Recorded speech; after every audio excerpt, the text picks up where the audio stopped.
Hello everybody, how's it going? It's me, Crendor, and welcome back to Crendor Talks in front of a shitty green screen. Today, I'm going to be sharing my thoughts, opinions, and experiences with the new Sons of Behemat Battletome. I don't know if I say that right. Behemat, whatever it is. I'm going to be going it over. I'm going to be going over it a bit and talking about my thoughts and opinions. So, I'm going to be swapping over here.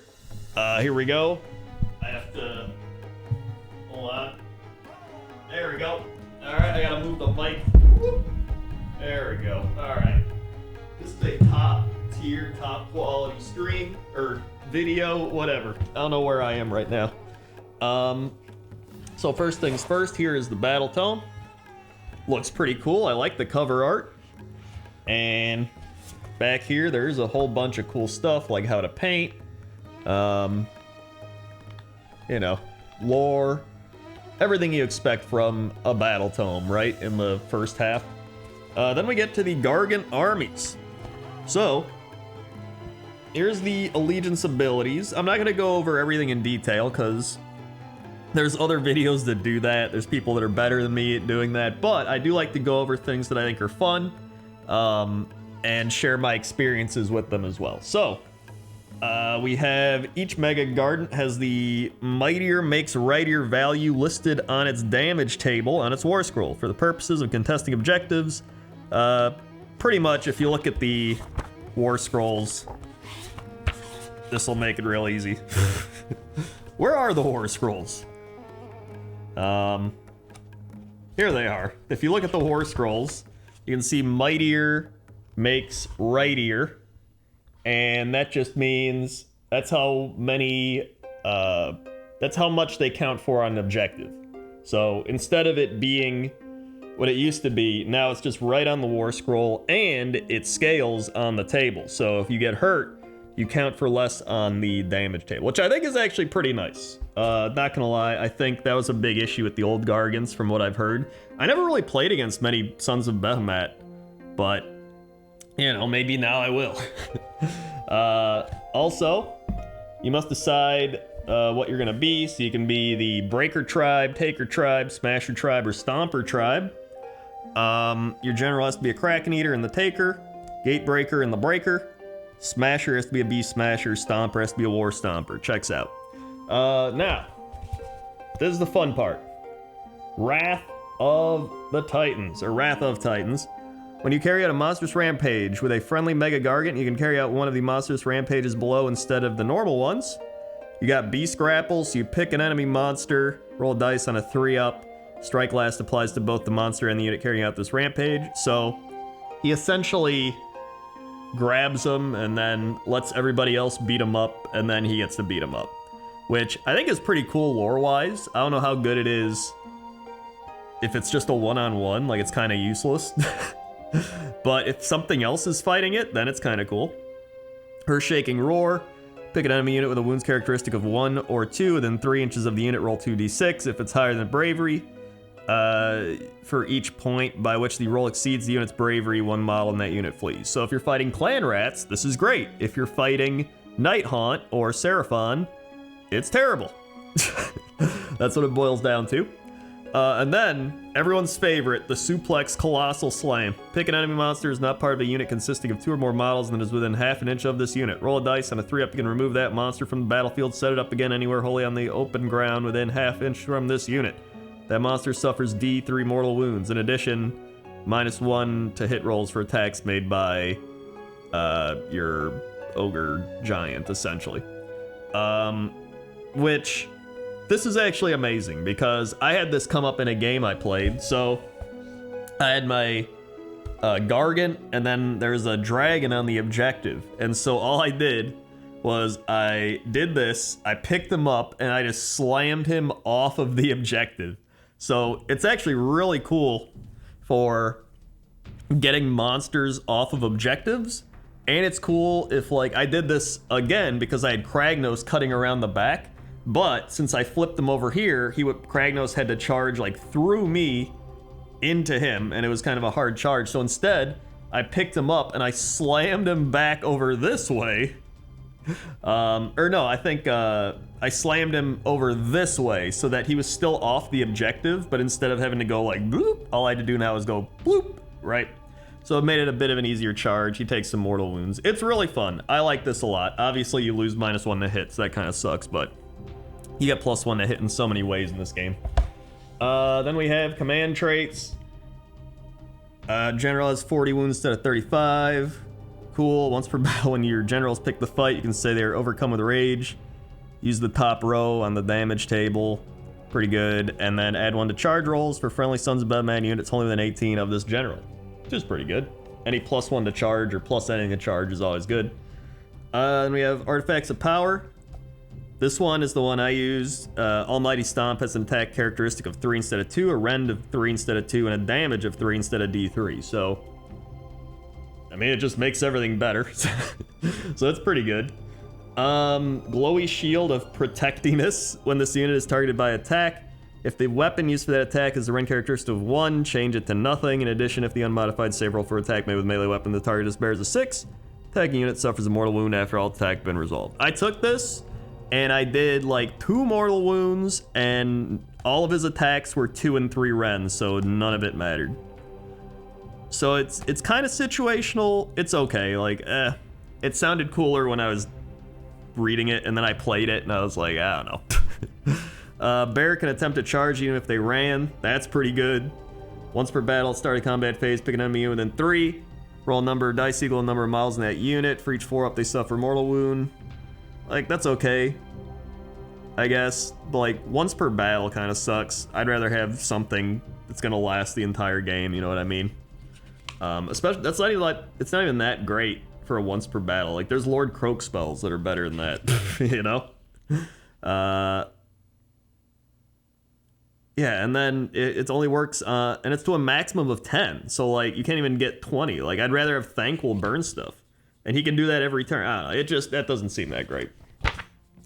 So we have Taker Tribe. This is the one with the Kraken Eater. This is the one I played. Sorry, I hit the mic. Hold on. There we go. So the Man Crusher Gargant model counts as 15 instead of 10. Add 5 to the Mightier Makes Rightier for Kraken Eaters as well, contesting objectives.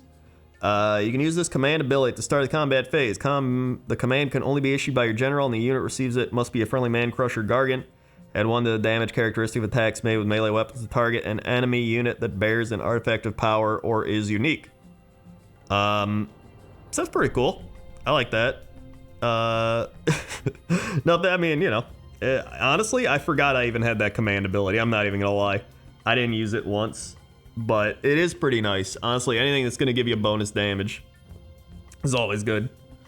We have the command traits. This is the one I took, which is essentially, if you give an artifact power to this general, you can pick an additional artifact power, give it to them as well. Both artifacts of power must be different. So it's just you get more artifacts.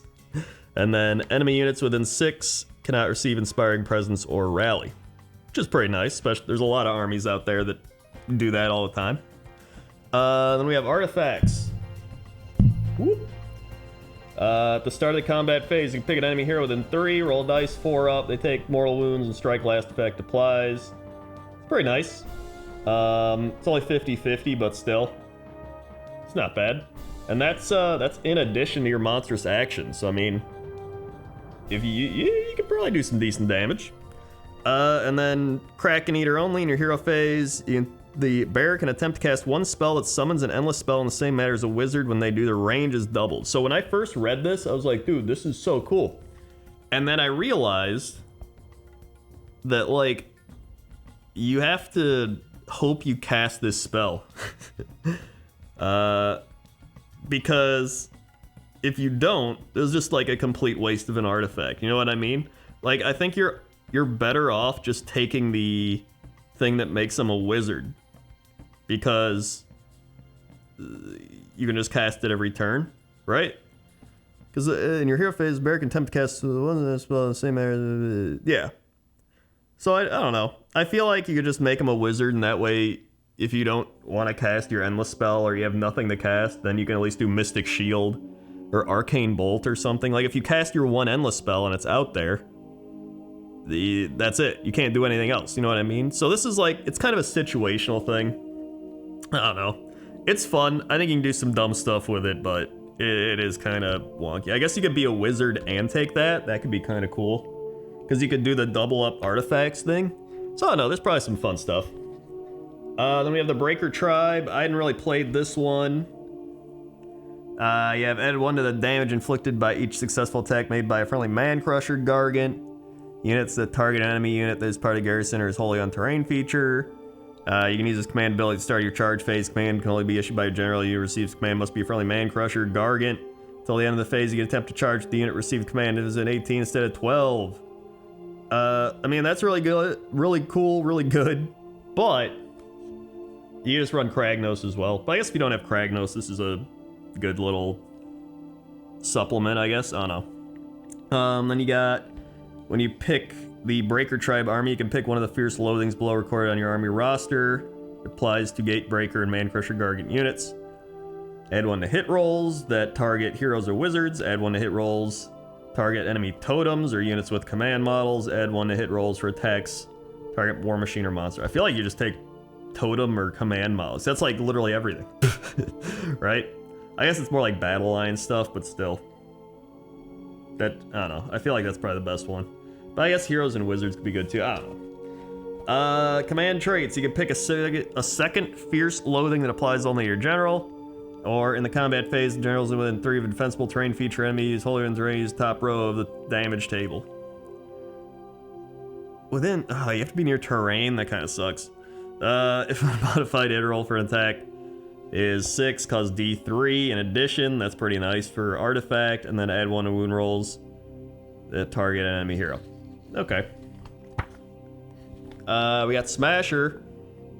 Smasher has Man-Crusher Gargant unit fights if it is wholly within, or if it is within 3 of an enemy monster.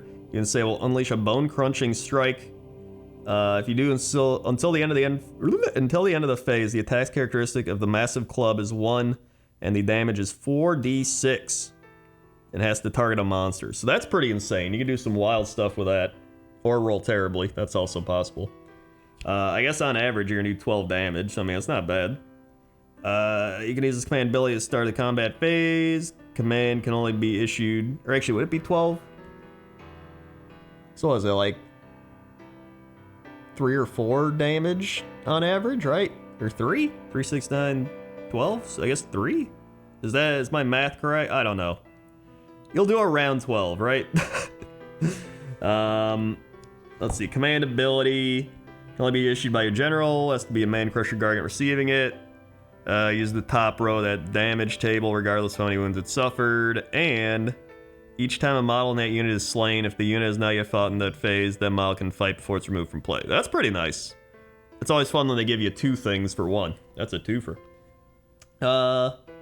Once per battle, start your phase, you can say the general's Gorka Morka made manifest.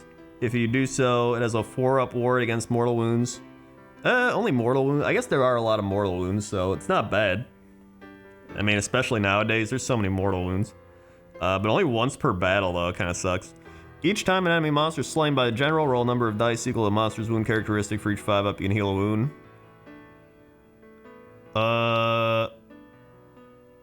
That's not bad, actually. Especially if you kill some big monster. You get pretty decent healing off that, and then you can stack it with some other heals. That's pretty good, actually. I like that. Beast Smasher Artifact. If the unmodified wound roll for an attack made with the Bear's Menhir Club is an enemy hero monster or war machine is a 6. Unit's armor has been shattered. Ignore modifiers to save rolls. That's pretty good. You straight up ignore modifiers. You roll a 6 on a wound roll for that. Pretty good. You just gotta roll 6s. Just roll 6. And then once per battle at the start of the combat phase, you can say, we'll channel the Wa. If you do, add 1 to hit rolls for attacks made with melee weapons by Sons of Bedman units until the end of the phase. That's pretty good too. These are pretty good. I like Smasher Tribe so far. And Kraken Tribe is Taker Tribe's the one I've played with. But I definitely want to try some other ones out. So let's see here. And Stomper Tribe. After your general issues a command to a friendly Man-Crusher Gargant until the end of the phase, they can issue the same command to another Gargant without command point being spent. That's pretty nice. You use this command ability to start your shooting phase. The unit receives the command must be a Man-Crusher Gargant. Add 1 to the attack characteristic of throwing rocks. Fun story, I actually killed a dragon by throwing rocks at it. Add one to the damage inflicted by each successful attack made by a friendly Man-Crusher Gargant unit. If the target enemy unit has 10 to 19 models, add 2 if it has 20 or more. I mean, that's pretty nice, just taking out hordes. When you use this general's hurled body ability, you can reroll both dice rolls. You can attempt to charge with an 18, you'll 3d6, that's always good. War Stomper only in your hero phase. Heal a wound allocated to the bear in addition. While they have 25 or more wounds allocated to them, they have a ward of 5 up. Ooh, that's really nice. That's actually really nice. Wow, just a 5 up ward on this dude. Nice. And then War Stomper. Sons of Behemat units within 12 have a bravery of 10. Cool. And those are all the allegiance abilities and battle tactics and artifacts. There were no battle tactics in there, I don't know what I'm saying. But really good battalions. This is one that I usually ignore, but they have a battalion that gives, where is it? I think it's this one.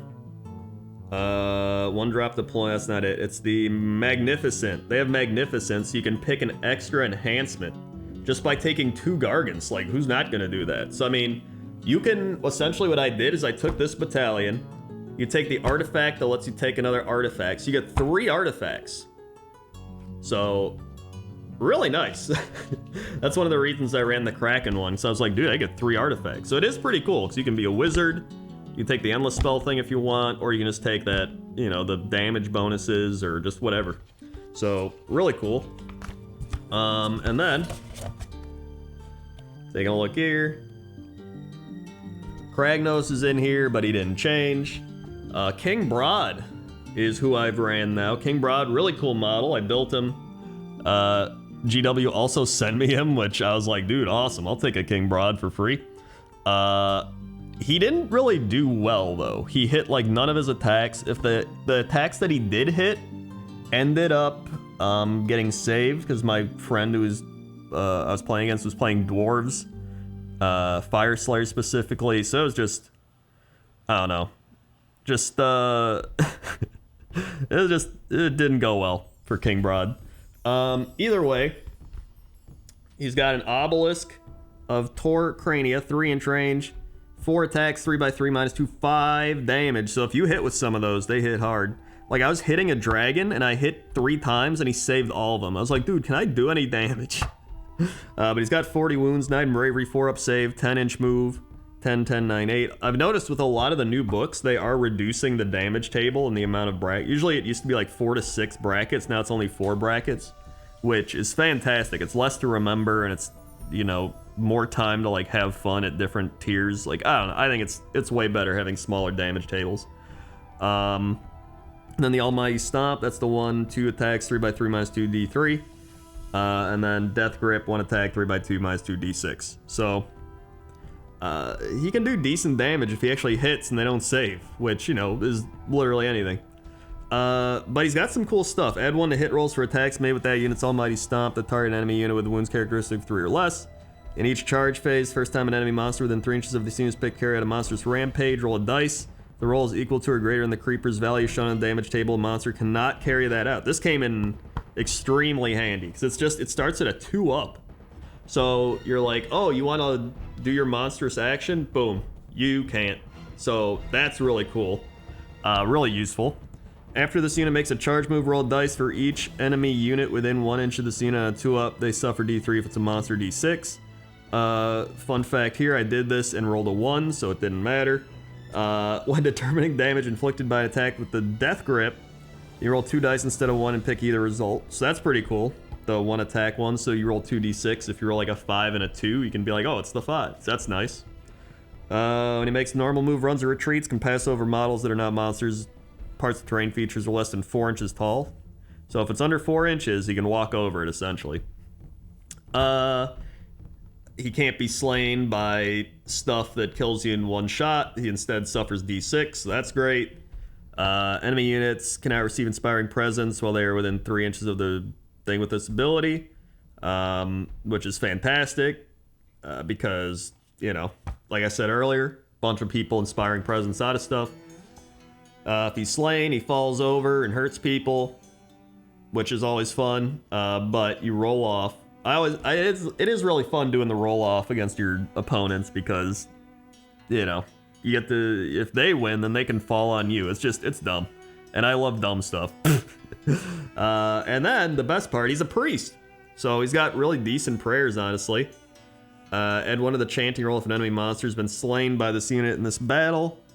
And you can pick one of the effects below. You can add 2 inches to movement for your Sons of Behemat till the end of the turn. You can heal D3 to each friendly Son of Behemat, or improve the characteristic, Ren characteristic of the Obelisk, Menhir Club, Shipwreck of War Club, Titan Boulder Club, the Flail, and the Massive Club. So all their weapons, mainly. Fun fact here, when I did my prayer, I rolled a 1 and took a mortal wound.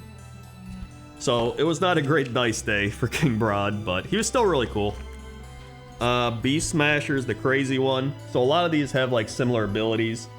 He's got the same as King Broad, but he's only got 35 wounds, 8 bravery. He's also got the Menhir Club, 3 attacks, 3x2, -3, 5 damage, so big Ren there.